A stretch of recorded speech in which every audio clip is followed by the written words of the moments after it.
I like to listen to everything, brother. I like rap, rock, Mexican music, Brazilian music, all kinds.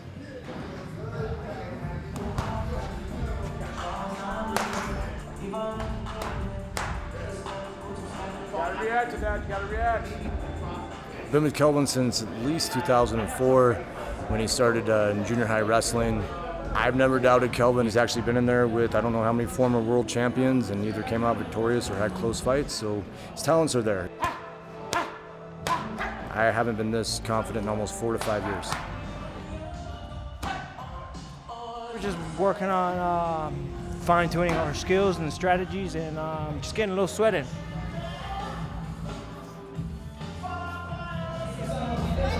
Oh yeah, getting a good sweat today. Yeah?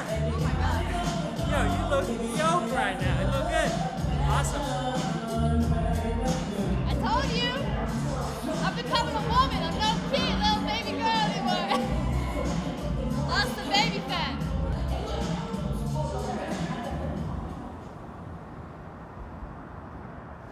Just getting some recovery, feeling pretty good. Got my air relax, getting some good blood flow and recovery, and just chilling out. About to have a B study in like 20 minutes with some of the fam. I learned this year, the year of the COVID, to not be married to any of my plans because everything that I thought was gonna happen basically didn't happen, or it went a different way. And obviously I tested positive for my last fight, and it's almost like your mind starts going and expecting it to go wrong, and it's like I had to like battle that. It's like the fear and the doubt of like, oh, you're gonna get sick, someone's gonna pop. Man.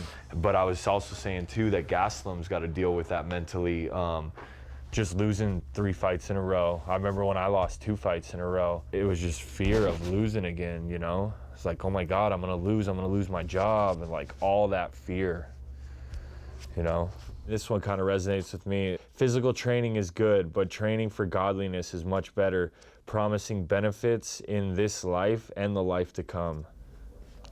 After I got out of prison, I tore my LCL, and then I got a prescription for painkillers and dabbling between Percocets and Oxy and Adderall. And I was to this point where I would quit painkillers, I would get sick for a week, and then it would be 2 weeks before my fight, and then I would fight, and then I would reward myself by doing more painkillers, and just felt like a total junkie. Oh, here we go. Proverbs 31:30 through 31. Went to church, and they had a baptism call. Binged out on drugs that night, did like 250 milligrams of Oxy. Adderall, was just completely just like itching and just like, and then I remember I just wanted to pass out. Next day, got baptized. I remember I thought I was gonna do this big cheer, get the crowd hyped, and I was just rocked. And I looked like, when I walked in the water looked clear. And I remember looking back and the water looked black. And I was like, that's my addiction dead. Yes, man. Like a warrior.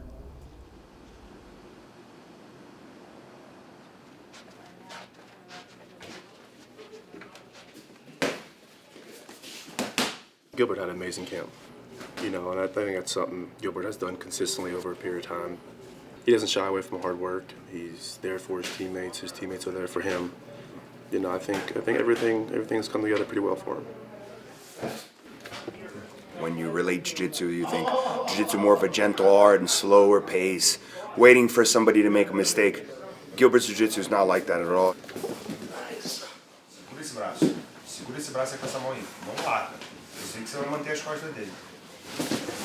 His jiu-jitsu is very aggressive, forward. He's not passive at all. And he's creating the opportunities by making the pressure so that the person can make the errors so that he can capitalize with the submissions.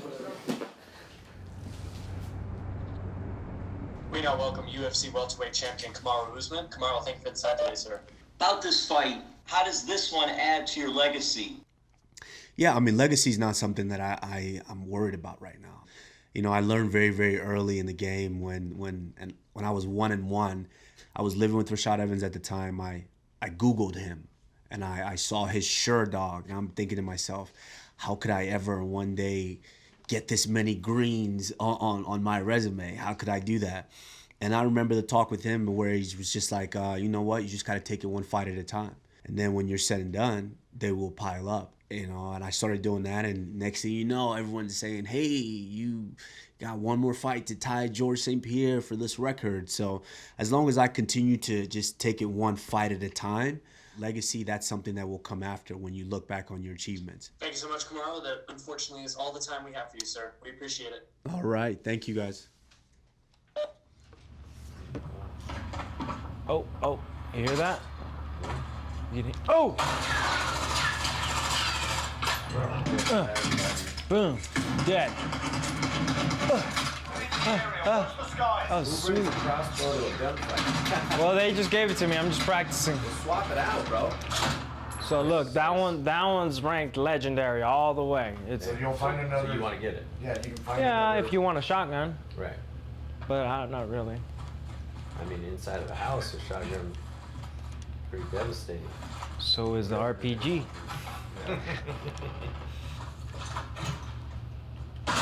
Ah! Right when I got my gun. Oh, what do you do to you? Jesus. Oh, I gotta go. I'm coming.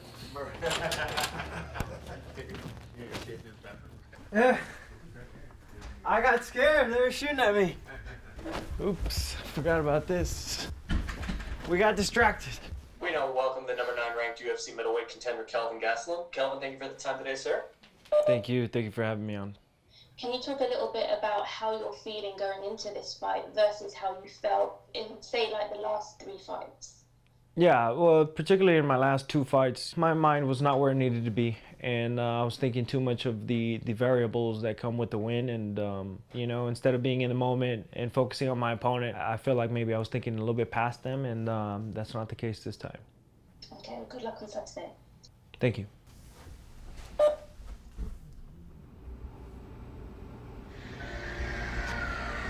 I get a call from my mom, and she's screaming, she's crying on the phone. I just remember my heart sinking in my chest, like, I thought this was over. My father's been incarcerated since 2009, and this is the first time really I've ever talked about it. It grew the chip that was on my shoulder.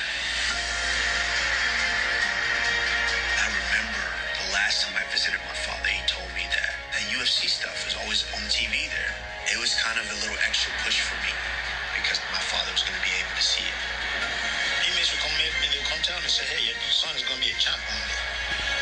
The joy that he felt, I could feel it all the way through the phone.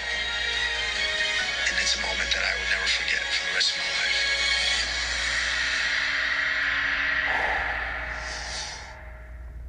That's real. Just takes me back, especially that the first scene of my mom giving me a call and letting me know what's going on. I can't not relive it each and every time. It's just so important for me, knowing that my father is going to be home to be able to watch this, to see what this is and how great his son is, of a job his son has done in restoring the glory that is the Usman name.